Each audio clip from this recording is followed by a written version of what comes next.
አሰላሙ አለይኩም ወረህመቱላሂ ወበረካቱ። ውድ የሱሌማን መሐመድ ዩቲዩብ ተከታታዮች እንዴት ናችሁ? ሰላማችሁ ብዝት ይበል። ሰላም ናችሁ? ጤንነት፣ ስራ እንዴት ነው? ሁሉም ከእናንተ ጋር ሰላም ነው?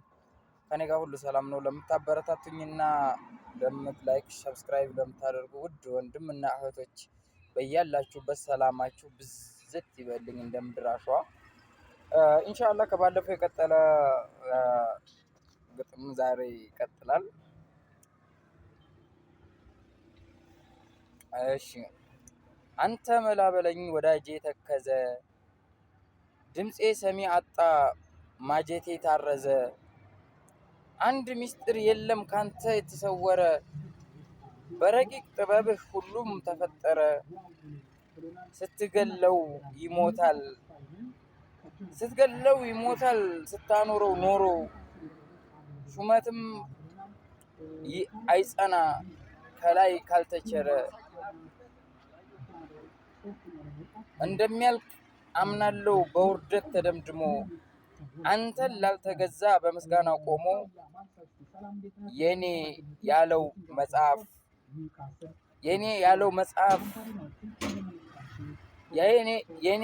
መጽሐፍ ቢነበብ ታትሞ፣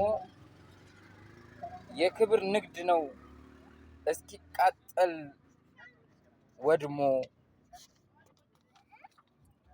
የኔዋስ አንተነህ የጭንቅ ደራሼ፣ ስልጣን አላጋራም ለጥቅም ቀንሼ። ኋላ ማይፈርድ እውነተኛ መላ፣ ዘመን አይቶ ማይሸሽ ለተመኪው ጥላ። ከጉድለት የጠራ ያንተ ድጋፍ እንጂ፣ ሚስጥሩን አትሞ ቢያስነግር አዋጂ። ባህሪው ነጣጥሎታል ሰውን ከሰው ልጅ። ለትእዛዝህ ታዛዥ ሆኖ ለተሰጠ፣ በአቋሙ ጸንቶ ቅንን ለመረጠ። ስብራቱን ጠጋኝ የፈውስ ወጌሻ፣ ሊጎዳው የመጣን በሩቅ መመለሻ። ምን ጊዜም አንተ ነህ የመልካሞች ጋሻ፣ ዙሪያው ቢጠብበት ቢያጣ ቀን መድረሻ። ባልታወቀ ሰበብ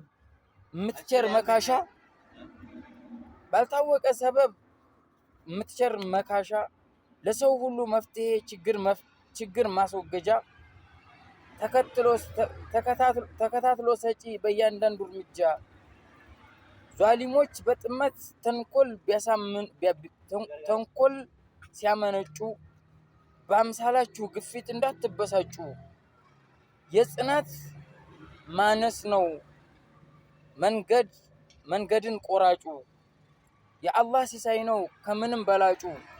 ብለው መክረውናል ለሰው ልጆች ሁሉ፣ ቢጤ የሌለው ጌታ አንድ ነው ጀሊሉ። ሰው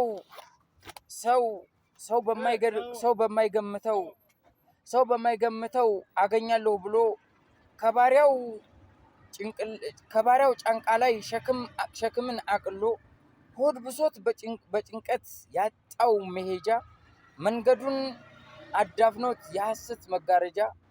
የሐዘን መጋረጃ። ለጠላቱ ጥቃት አርቅቆ ማገጃ፣ ለአማኙ ይሰጣል የላቀ ደረጃ። ቅድሚያ አድራጊነቱ መሆን እርግጠኛ፣ ተአምረኛነቱ ኃያል ጥበበኛ።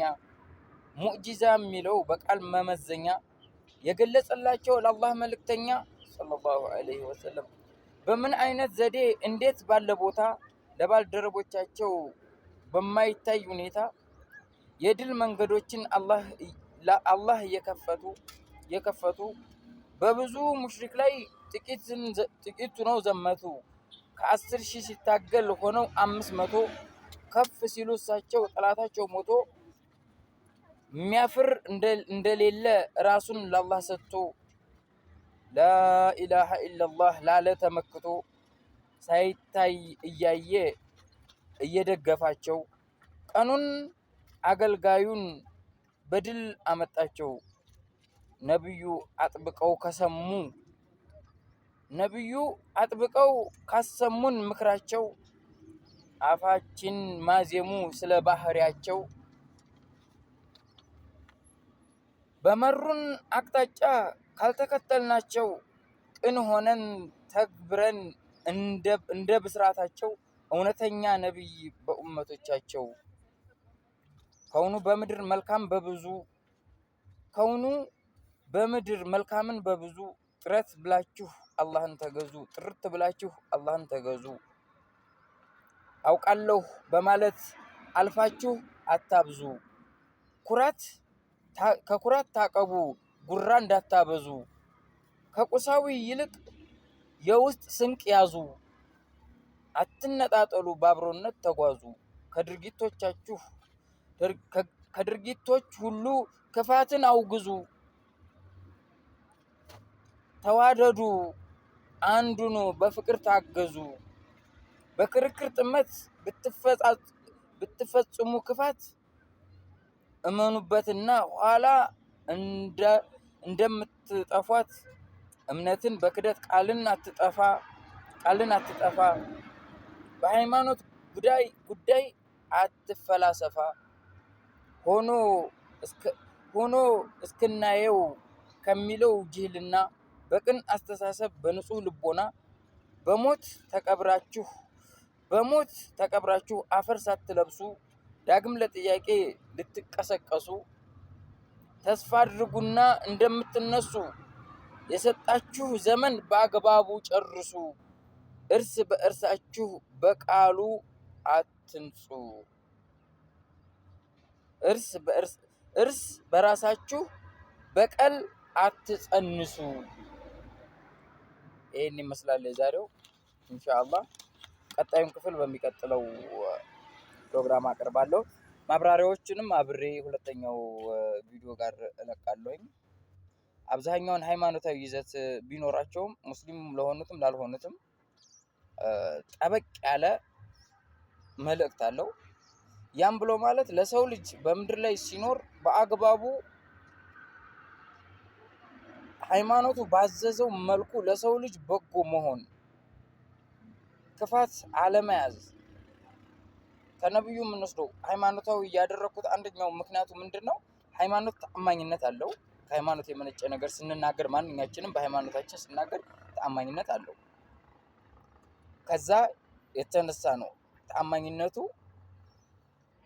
ግጥሙን እንድንተገብርበት እንድንማርበት ስለምፈልግ ነው። እና አትክፉ ለሰው ልጅ።